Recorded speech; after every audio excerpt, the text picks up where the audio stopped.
So you know it's always a great start when your movie is called The Crimes of Grindelwald, and yet you never actually see Grindelwald commit any crimes. Well done, movie.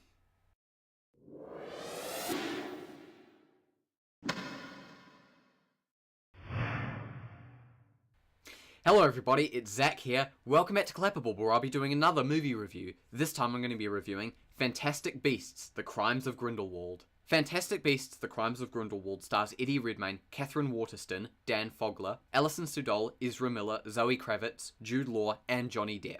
It's directed by David Yates, and it revolves around the character of Newt Scamander, played by Eddie Redmayne, who is enlisted by Albus Dumbledore, played by Jude Law, to help thwart the plans of the evil wizard Gellert Grindelwald, played by Johnny Depp, who plans to raise pureblood wizards over non-magical beings. So it's up to him and a crap ton of old characters and a crap ton of new characters to try and stop Gellert Grindelwald before it's too late, as well as discover who the identity of Credence Barebone is, whilst simultaneously setting up so many plot points for future sequels that this movie is literally bursting at the seams.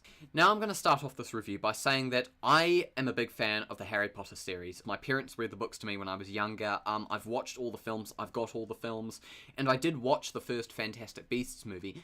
I like all of the Harry Potter films, I think they're really great. I liked the first Fantastic Beasts movie, although I didn't like it as much as I like the Harry Potter films. I still thought it was an enjoyable film. It had flaws, but it was a fun experience and a fun addition to the Harry Potter series. So, the sequel, The Crimes of Grindelwald, obviously, I think I had high expectations. Like everybody had high expectations. We all wanted this movie to be good. I mean, it's a Harry Potter movie, or at least it's a Harry Potter prequel, so of course we all wanted it to be good. Unfortunately, this is, it's not good, guys. Fantastic Beasts: The Crimes of Grindelwald is not a good movie. I think this is my least favourite of all of the Harry Potter movies. Now, I would like to be clear here.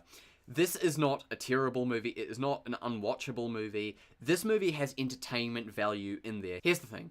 You can watch this movie and enjoy it if you switch your brain off and just don't think about it too hard. But all of the Harry Potter movies before this had some really great things in them. And this movie, it's sad. It is really sad that this movie had to be as problematic as it was, because this movie had so many flaws and so many things that just nagged me constantly, that it ultimately, this movie has great things in it, but ultimately there are so many flaws that it just dragged down all of the goodwill that this movie has. And it really is the bottom of the barrel. This is the worst of the Harry Potter series, and I guess this review is basically me just telling you why, unfortunately. Now, there are some really great things in this movie, so, of course, I'm going to start off with the good things that this movie has. Now, I think ultimately the best thing that this movie has going for it is the cast's performances. This movie has a really great cast. You've got Eddie Redmayne, you've got Jude Law, you have got some really great actors in this movie, and pretty much all of them, not all of them, but pretty much all of them deliver. All of them deliver pretty phenomenal performances. Eddie Redmayne is always a really welcome addition. I really like his performance as the character of Newt Scamander. I like his really down-to-earth, very sort of clumsy, but at the same time a very likable performance. It's one of the best things about his character. All of the cast members. Now, I'll get onto their characters in a moment, but I thought all of them brought like a compelling feeling to all of their characters. If these characters are compelling, then they are compelling purely by the performances by the actors. Now, I'm not sure whether to credit this to the actors or maybe to David Yates, the director, who is obviously directing them and telling them what to do. But ultimately, I thought these performances were just phenomenal. Not all of them, and I'll get to Johnny Depp in a moment, but I thought they pulled off some really lovely performances, especially by Eddie Redmayne, Alison Sudol, Katherine Waterston. All of them pull off a great job. I think, hands down, one of the best casting choices they could have made is Jude Law as the younger version of Albus Dumbledore. I really, really liked his interpretation of Dumbledore. I could definitely accept him as the younger version of Dumbledore. Not so much the Richard Harris version of Dumbledore, who was in the Philosopher's Stone and Chamber of Secrets, but I could definitely see Jude Law as like a young version of Michael Gambon, who was from the 3rd film to the 8th. I thought it was a brilliant casting choice. And it's a shame that Jude Law only gets like about 10 minutes of screen time, because here's the thing. I thought that Dumbledore was going to have a major role in this movie. They made it out as though he was going to have a major role, but you know what? He only gets around about like 10 minutes of screen time, so it's a shame because I thought it was a brilliant casting choice having him as Dumbledore. One of the interesting things that I noticed though, and I'm probably the only one who noticed this, but Michael Gambon and Richard Harris, when they played Dumbledore in the Harry Potter movies, they had like full heads of hair. But I'm probably the only one to notice this for some reason, but when I noticed Jude Law's version of Dumbledore, I actually noticed that in some of the later times where he was playing him, he actually had like a receding hairline, like his hair was receding on the temples, and I'm just thinking to myself, wait, what? I thought Dumbledore had like a full head of hair in the Harry Potter series. Why now is he suddenly losing his hair when he's younger, but then he has all his hair back when he's older? I mean, who knows? Maybe Dumbledore has a magical spell for regrowing hair or something like that. I'm not sure, but that's just one interesting thing that I noticed. Now, like I said, this movie has a lot of entertainment value, and a lot of that comes from the humor and the comedic elements of this movie. This movie actually has a lot of witty banter between the characters, and I thought the script, as problematic as it could be at moments, I thought that the script did humor really well and did like funny comedic moments really well, and I really enjoyed seeing the characters sort of saying witty banter to one another, and there were people in the audience who were with me that were chuckling and, you know, laughing at a lot of the jokes, and there were plenty of moments where I chuckled along as well. So I think that's where a lot of the fun portion of the movie comes from. Definitely the comedic elements add to that. Another one of the things I really liked about this movie was the musical score. I really liked the music in this movie. It was very effective. It worked really well in moments, and they even brought some of the old Harry Potter themes back, which is interesting considering that this is a prequel. But it was nice to hear a lot of the original themes by John Williams heard back in the series, because they sort of vanished after a while. And it's just really nice to hear that sort of nostalgic thing, even though nostalgia is one of the problems that I had with this movie, which I'll get onto in a moment. But I did really like the musical score. It worked really well in moments. I believe it was done by James Newton Howard, and I thought he did a really good job bringing the music to the table. I think that, hands down, the best moment in this entire movie, however, was the scene where Gellert Grindelwald is talking in an arena, and our main characters are there in hiding, but Gellert Grindelwald is in like this big arena, and he's talking to a huge crowd of pure-blood wizards, and Grindelwald is basically saying, you know, and he wants to basically place pure-blood magical beings over the non-magic people, you know, the muggles or the half-bloods or stuff like that. And basically, he is saying, I do not fear the non-magical people, I do not fear muggles, I fear what they are going to do to this world.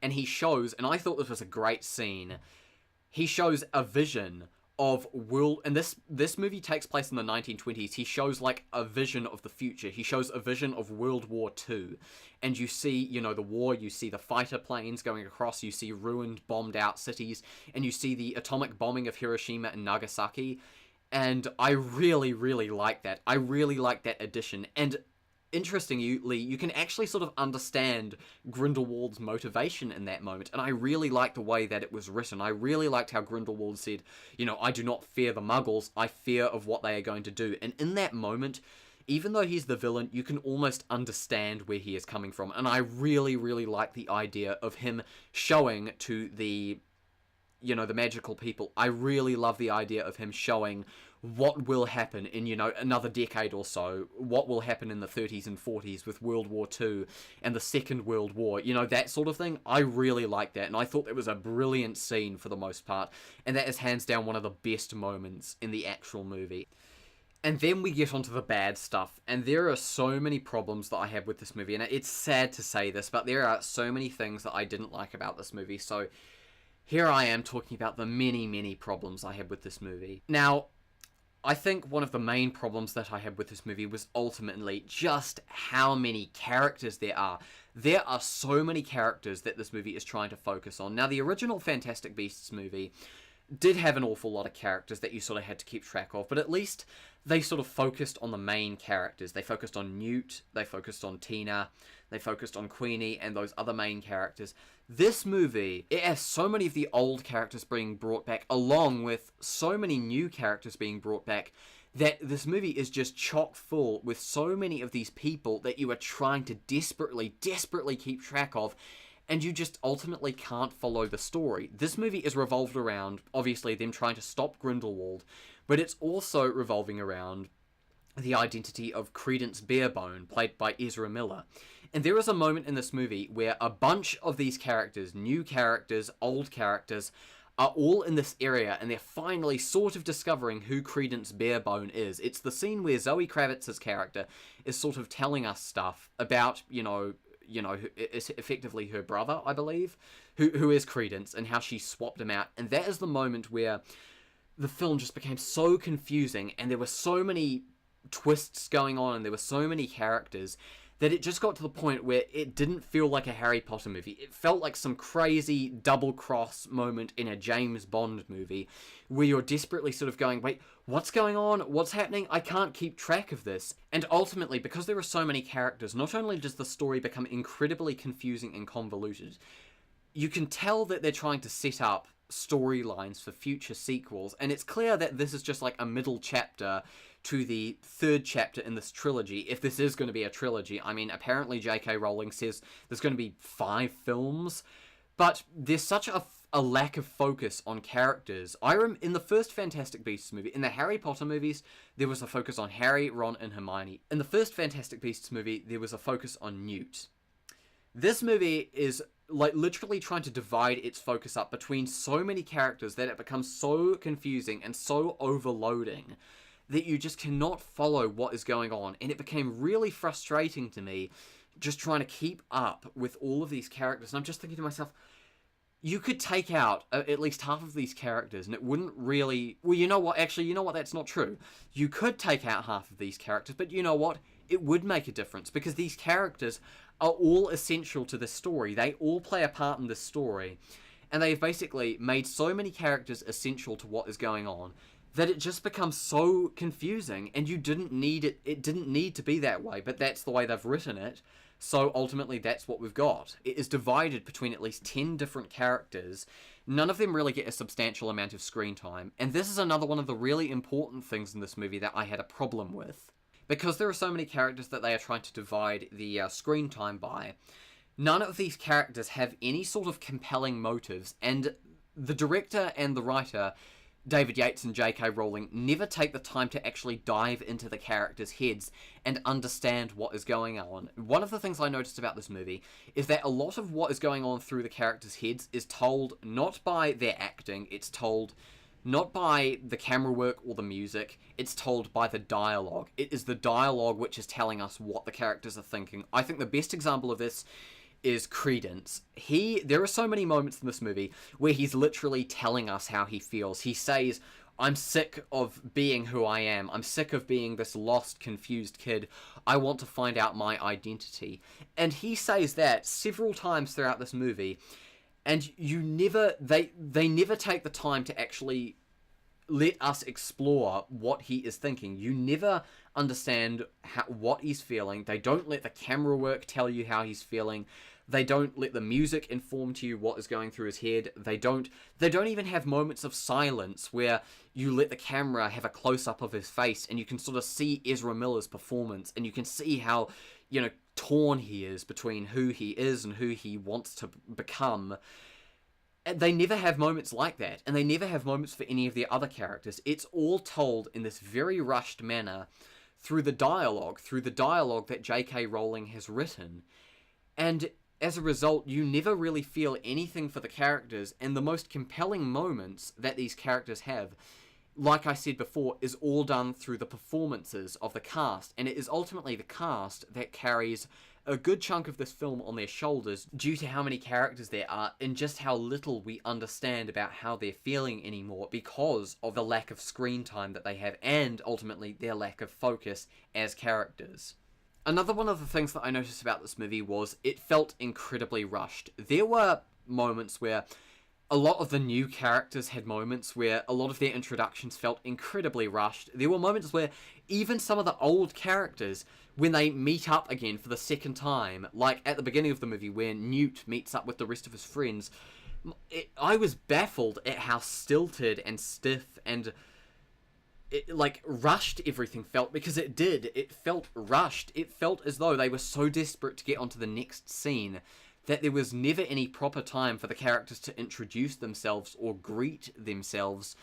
And I was just astonished at how rushed everything felt. It was like they were so desperate to get onto the next scenes that they never took the time to give us a break and give us a moment with these characters. It's all driven by plot, this movie. This movie is incredibly driven by the plot, and as a result, there are very few scenes where we actually get to, again, go into these characters' heads, and as a result, their introductions feel just incredibly rushed and incredibly, like, we shoot through them, and if you watch the movie, you will know exactly what I mean.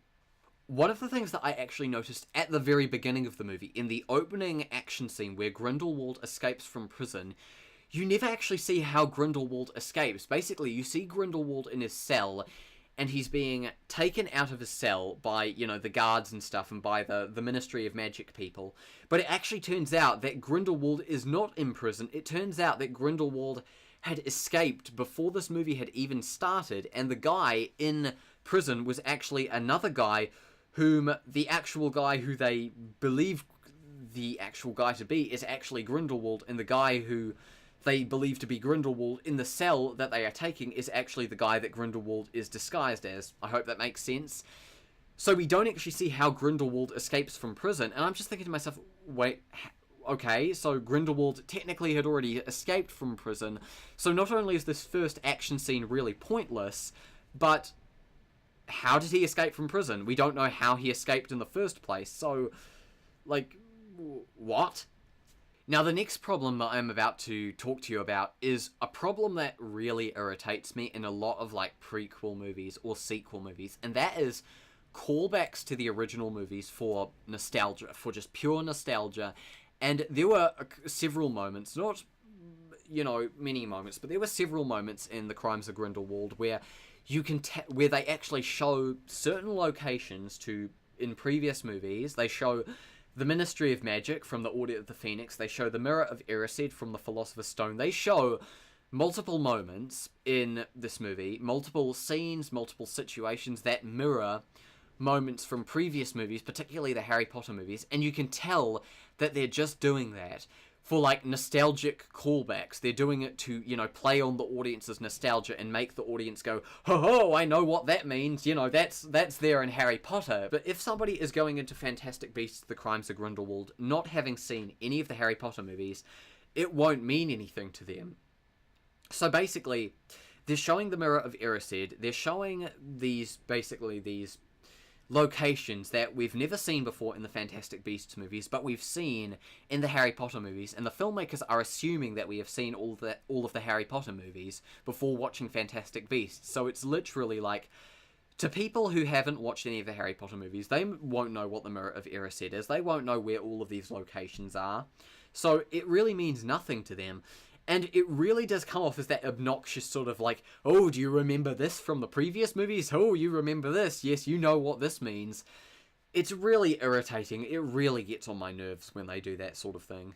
I think one of the classic examples of that in this film is we actually get to know and see and meet Nicholas Flamel. Because in The Philosopher's Stone, the first Harry Potter movie, we hear about the character of Nicholas Flamel, but we never get to see him, we never get to meet him, we just hear about him, we hear who he is, but the character is largely shrouded in mystery. It's all up to the audience's interpretation, it's all up to the audience's imagination as to who Nicholas Flamel is. Well, we actually get to meet him in this movie, and yeah, they're just doing it clearly to go, oh, did you want to know who Nicholas Flamel is? You never got to see him in Harry Potter, so here he is, you're finally getting to meet him, and it's just like, you might as well leave this up to the audience's imagination. You know, audiences can interpret things the way they want to. You don't have to show us everything. Now, it is important in film, show don't tell, but sometimes it's best to leave things up to the audience's imagination, and this was one of those moments, because now the mystery is gone. The mystery and the excitement of sort of like, oh, who is Nicholas Flamel? We may never get to know, but we can always imagine what he's like. Now that's all gone, because they've showed us who he is. Another one of the more interesting things about this movie, and this is sort of a callback to the originals, is they give Nagini a backstory. Nagini, for those of you guys who don't know, is actually the villain of the Harry Potter movies. Voldemort has almost like, almost like a partner, like a snake as a partner who is one of his Horcruxes, but is almost like his sort of best friend in a way. If Voldemort has any friends, then Nagini is definitely one of them. Nagini is basically Voldemort's snake Horcrux friend or partner, if you will. And we actually get to see that Nagini wasn't just a snake. Nagini wasn't just, because in the Harry Potter movies, all we knew about Nagini was that she was a Horcrux, she was Voldemort's snake. That's all we needed to know. Well, apparently in this movie, they've given her this elaborate backstory where Nagini was in fact originally a woman who was cursed with this sort of... Don't ask me to get into the details, guys, but she was apparently cursed.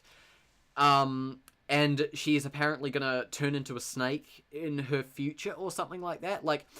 Now there are two things I would like to mention here. Now, there was a lot of controversy about this because what they did was they actually cast, I believe, a South Korean woman, to play Nagini. And there was a lot of backlash on the internet about this by saying, that's racist. You cast a Korean woman to play Voldemort's slave and stuff like that. And look, I disagree with that. I don't think it's racist. Why? Well, first off, it's a movie. This isn't real, guys. But second off, do you really think that J.K. Rowling and David Yates went, you know what? We're going to cast a Korean woman to play, Voldemort's slave, if you will. They're not going to go there and go, oh, we're going to be really racist and cast a Korean woman to play... Again, I would like to put this in brackets, Voldemort's slave. Do you really think that's what they did? Do you really think they thought, oh yeah, we're going to cast them because, we're going to be racist and stuff like that? So that's one of the things that I disagree with that criticism. That's one of the reasons I don't think it's racist. Second off, Nagini is not Voldemort's slave. She was never portrayed to be Voldemort's slave.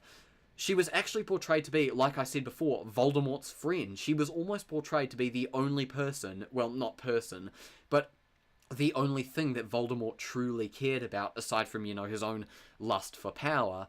Nagini was really the only one that Voldemort ever really cared about. He is actually shown to be almost on the verge of tears when Nagini dies in the Deathly Hallows. So... no, I don't think it's racist that they cast a Korean woman to play Nagini. What I do have a problem with, however, is the fact that they've given Nagini a backstory just for the sake of it. This doesn't add anything to the Harry Potter movies. In the Harry Potter books and movies, Nagini was just a snake. Nagini was just a snake, she was just a Horcrux, she was just Voldemort's snake. Now... for some reason, for no particular reason other than, what can we do to give Nagini a backstory, they have decided to make Nagini a Korean woman who is cursed and is going to become a snake forever in her future. What's the point? What's the point? Why are you doing this? Why are you adding these unnecessary details for no reason that's not going to add anything to the Harry Potter movies? It's a classic example of retconning. It's a classic example of J.K. Rowling retconning details from the Harry Potter movies and the Harry Potter books just because, I don't even know why. I don't even know why she's doing it. She's just doing it because she can. I don't like that, guys. I really don't like the fact that they gave Nagini a backstory. I disagree with the criticisms of it being racist, but I do think it's silly, and it's unnecessary to give Nagini a backstory. Now, when it comes to controversy, I need to address Johnny Depp. I need to address him and his performance. Johnny Depp obviously playing Grindlewald, the villain of the movie. Now, it's interesting. There was a lot of controversy and backlash towards this movie because it was actually revealed around the time that this movie was in production that Johnny Depp, who plays Grindlewald, Johnny Depp was apparently, and I don't know if it's been confirmed, but it was actually revealed that there were allegations that Johnny Depp was abusing and beating his wife. And the director David Yates and screenwriter J.K. Rowling actually decided to keep Johnny Depp in this movie. They decided not to recast him. They decided to keep him in this movie. Now, if I had been the director or the screenwriter, if I had heard that Johnny Depp was apparently abusing and beating his wife, if that is true, what I would have immediately done is I would have just said, you know what? We're letting you go. You're out of here. You're fired. You need to sort your life out. We don't want you here. That's what I would have done. But David Yates and J.K. Rowling decided to keep him in this movie. J.K. Rowling in particular went to the moon and back to defend Johnny Depp and say, you know what, we're going to keep him in there.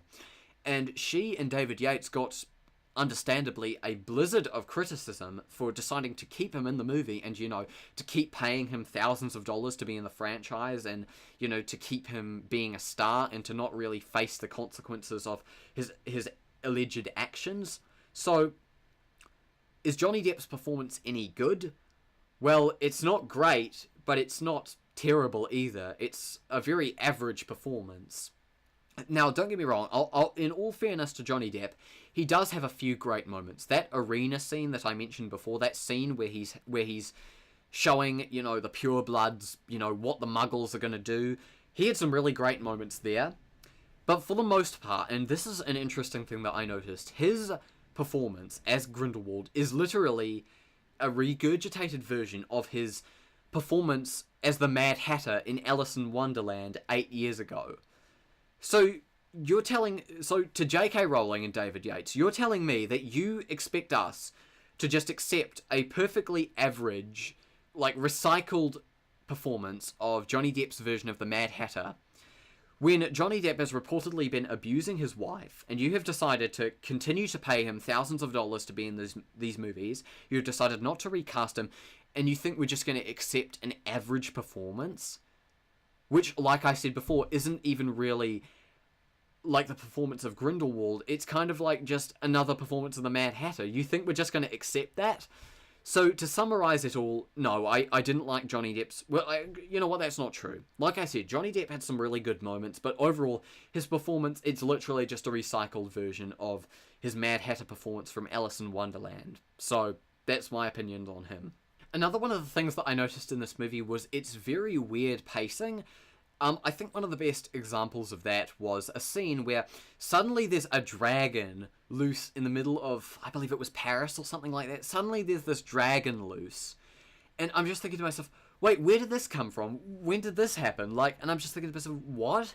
And there were many moments where this movie, and I like I mentioned, the introduction scenes of many of the characters felt rushed, and it ultimately stemmed from this incredibly weird pacing where they would have some scenes that were longer than others, and then they would have some particularly short scenes, and just this movie had very inconsistent pacing that I definitely noticed. And that dragon scene where there's a moment where a dragon is just loose in the middle of Paris, and Newt and Tina have to stop it.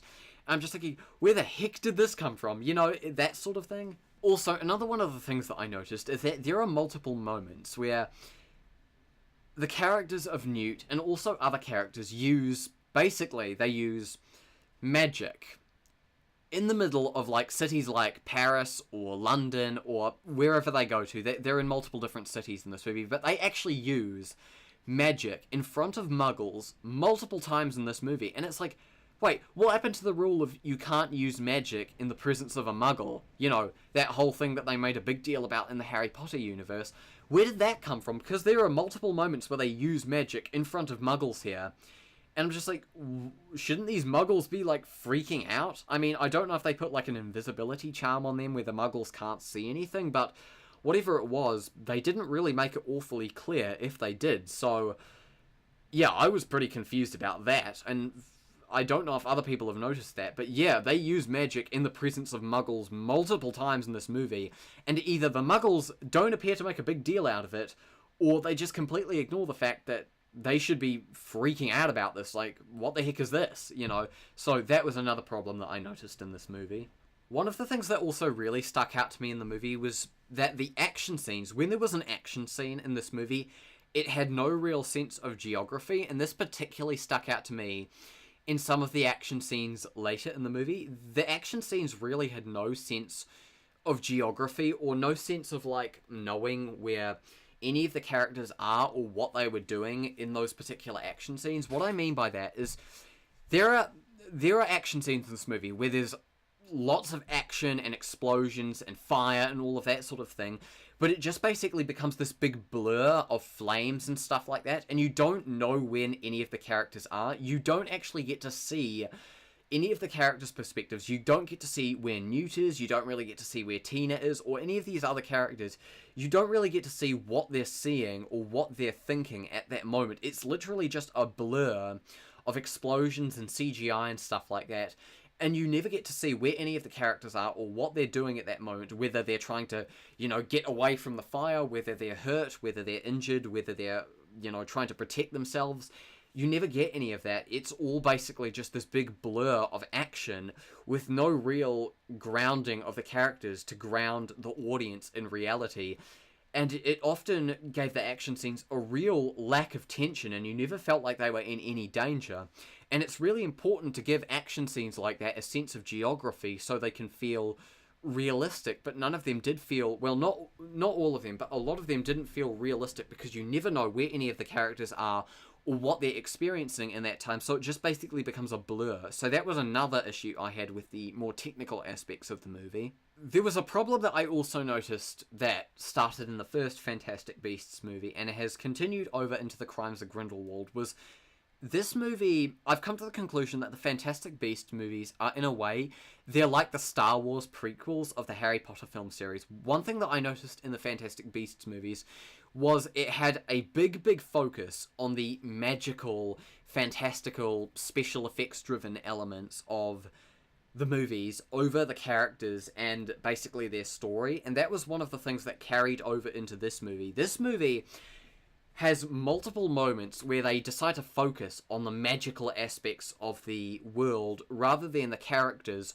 or what they're doing at that time. I think one of the best examples of that is we have two characters in one scene, and they're walking down a hallway and they're talking, and the camera will literally pan away from the characters to focus on, like, the magical aspects of the world. Like, there's a magical vacuum cleaner that is going down the hall by itself with nobody really vacuuming the floor, and then the camera will look up and it will go to owls flying along carrying letters, and then you'll see a house elf cleaning windows, and this is while the characters are talking. You've got to understand that this is while those characters are talking. The camera will literally pan away to take the focus away from the characters and will focus on the magical aspects of the world, to the special effects and the fancy, magical stuff. And another great example of that is a scene where we see this sort of magical circus, and the owner of the circus uses his wand to pack the circus up, and the circus sort of magically lifts up and comes down and all condenses and goes into this, like, tiny little chest. And they focus on this. They take the camera away from the actors and they show it to you. They're like going, do you like this? Do you like this? This is cool, right? You think these effects look cool? And the Harry Potter movies, one thing I noticed, the Harry Potter movies have those moments of magic, but at least it's balanced out between the characters and the magical aspects of the world. This movie, literally, it does it almost, in the first Fantastic Beasts movie, they focus on it. They're like going, you think this is cool? You think these effects are cool and stuff like that? And say what you will about, look, at least the Harry Potter movies, they had magical aspects, but they balanced it out with the characters, and they didn't do it they didn't do it anywhere near as obnoxiously as these movies do. And it's very much like the Star Wars prequels, where they're focusing on the world building over the characters. Now, one of the things that I have been hearing when it comes to this movie is people are saying, well, the movie's not good, but at least it looks visually nice, at least it's visually stunning and stuff like that. And I'm going to have to be honest, guys, I kind of disagree with that. Now, don't get me wrong, this movie has great cinematography, the CGI is fantastic. I mean, it's a Harry Potter movie, it's got to have great CGI, but I kind of got to disagree with people saying that this movie looks visually nice, because when it comes to the cinematography and the CGI, it's got great cinematography and CGI, but the thing that turned me off about this movie when it came to the look of it was, I think, the color. This movie has a very weird use of color. Now, it has the same color palette as the first Fantastic Beasts movie, and I found it to be, this movie's use of color, I found to be very disconcerting. It's not an ugly looking movie, but it's not a very pleasant looking movie either. It's got this very sleek, very almost artificial look to it. The movie, and the previous Fantastic Beasts movie, has this sort of like purplish blue pink color, this very sort of artificial glossy slick look to it, and it's not ugly like I said, but it's a very weird use of color, and it's just, it's not very pleasant, and I just don't like it. And that's why I ultimately have to disagree with that comment people making that, the Fantastic Beasts, The Crimes of Grindelwald looks nice, because to me, like I said, it's a very bizarre looking movie when it comes to the color grading and stuff like that. Continuing on from that criticism, another one of the things that I noticed about the way this movie looked was that and I've come to the conclusion that these Fantastic Beasts movies are aesthetically very inconsistent with the original Harry Potter movies, because when you watch the Harry Potter movies, even in their most CGI and special effects heavy moments, they at least feel real. There's at least a gritty sense of realism to them. You feel like, even though there's a lot of magic in them, you feel like they're still part of the real world. You still feel like the Harry Potter movies are magical worlds, but they're part of this real world. They still have like a gritty, grounded sense of realism to them. At least that's what I remember from watching the Harry Potter movies. The Fantastic Beasts movies, and that's one of the main things that I noticed in this film. Well, not one of the main things, but these movies do not feel real. That is one of the things that I noticed. When it comes to the Fantastic Beasts movies, they feel very fake at moments. And like I said, these movies have fantastic cinematography and CGI, but it just doesn't feel real anymore. It just doesn't feel grounded and gritty. It feels like this kind of glossy, slick, green screen CGI environment where everything is very clean and very pristine, and it just no longer feels real anymore. You see locations from previous Harry Potter movies, and it's amazing how like staged everything feels. And there was one moment where I noticed that even like two characters are walking down a hallway, and even just the costumes and everything felt so staged and artificial, and it didn't feel real anymore. It didn't feel like it was part of the real world. Everything just felt so slick and staged and fake, and it just doesn't feel... I don't understand what's different about these movies and the Harry Potter movies. I don't know if they're using a different camera or if something has changed here, guys. They don't feel as real as the Harry Potter movies anymore. I don't know what's going on, but they do not feel... They feel just very phony at moments. They feel very sleek and green screeny, and I don't know. They just don't feel real anymore. Now, one of the moments in the movie that really took me aback and really surprised me and actually got to the point where it kind of got me really annoyed was when the character of Queenie, played by Alison Sudol, when she does what I like to call her heel face turn.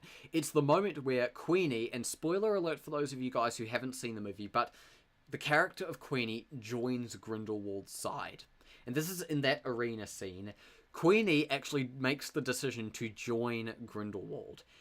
And this comes right the hell out of nowhere. Queenie...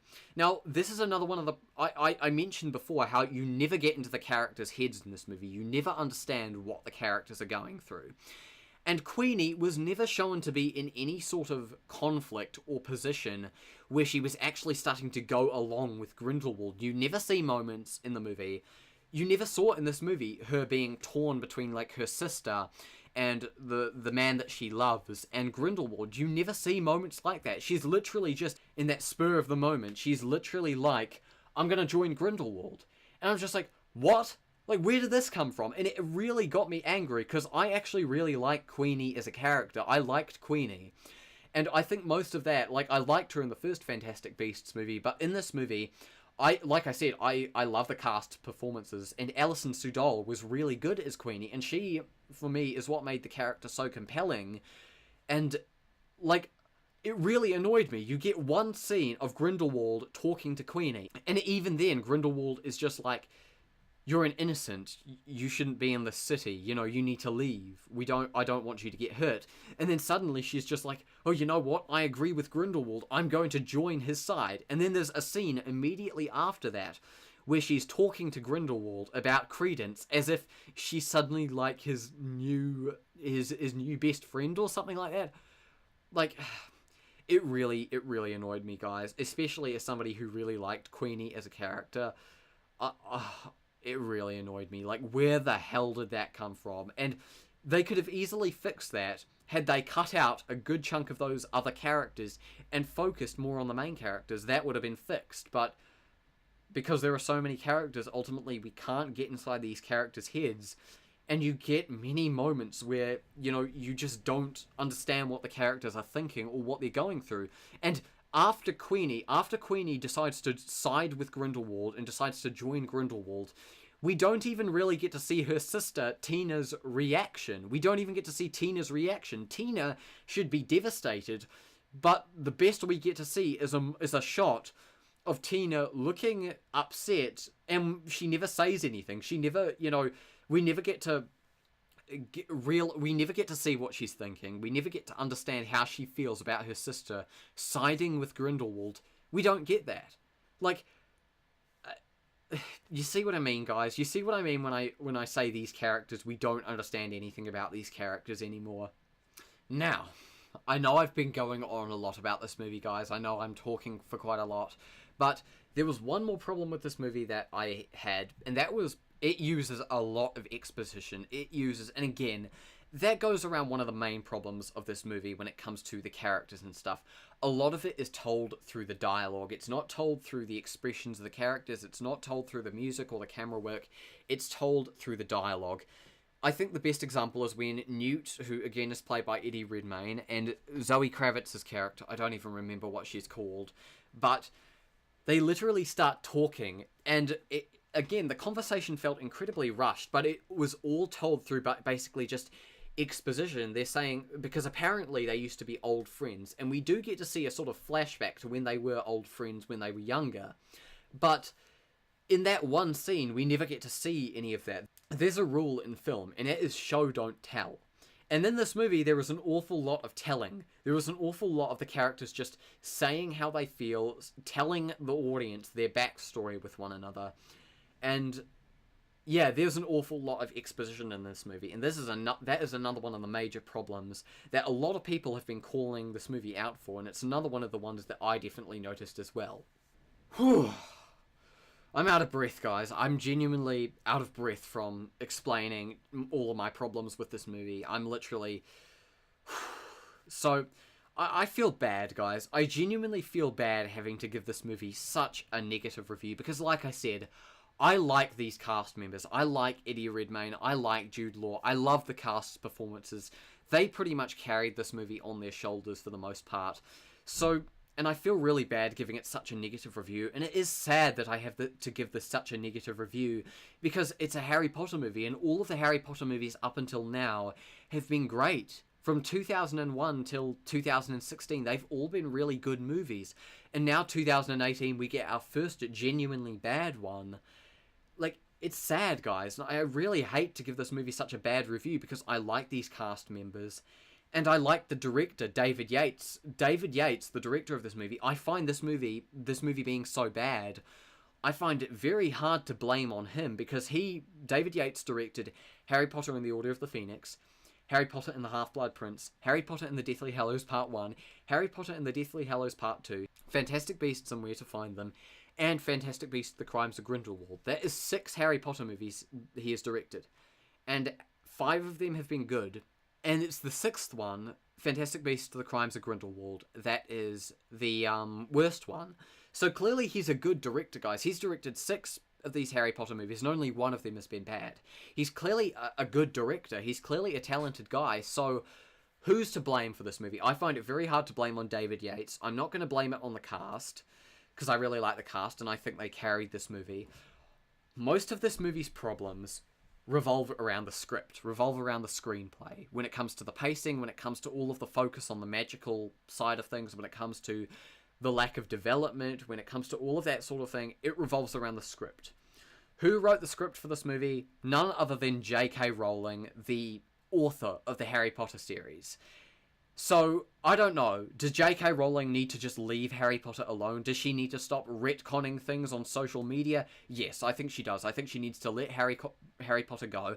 If they're going to continue with this Fantastic Beasts series, get another screenwriter. J.K. Rowling can be the person who comes up with the ideas, but get a different screenwriter to execute her vision, because even in the first Fantastic Beasts movie, which was a good movie, I had problems with it. And this movie is just... J.K. Rowling is a great author, but let's face it, I don't think she is the best screenwriter. She's a great writer of books, not the greatest writer of scripts. So, you know what? I don't know, guys. I feel bad having to give this movie such a negative review. If you liked this movie, if you liked Fantastic Beasts: The Crimes of Grindelwald, that is okay. I mean, I like plenty of movies that other people don't like. So if you like this movie, if you love it, that's perfectly alright. I didn't. That's just my opinion. Now, like I said before, you can enjoy this movie if you switch your brain off and don't think too hard about it, but there are just so many problems with this movie. For me, it comes off as there are great things in this movie, but it's the stuff that holds it together that ultimately makes this movie fall apart. It's a bit like a jigsaw puzzle that has been stuck together with glue. The jigsaw puzzle has been, for the most part, done right, but it's the glue that's sticking it together that's really crappy glue, and it's ultimately going to make the jigsaw puzzle fall apart. That is how I would describe this movie. So ultimately, no, guys. I'm sorry, I can't really recommend Fantastic Beasts: The Crimes of Grindelwald.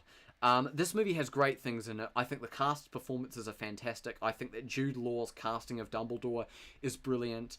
Even Johnny Depp has his moments, but ultimately, though, they ultimately rely on nostalgia, the magical action sequences and special effects, without delving too much into the characters. There are way too many characters into this movie, an awful lack of character development, and ultimately just there's way too many flaws in this movie to make it as enjoyable or as good experience as the previous Harry Potter movies that we have got so far.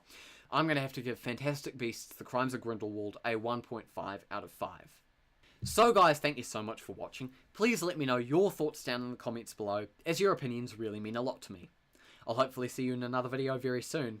Until then though, take care.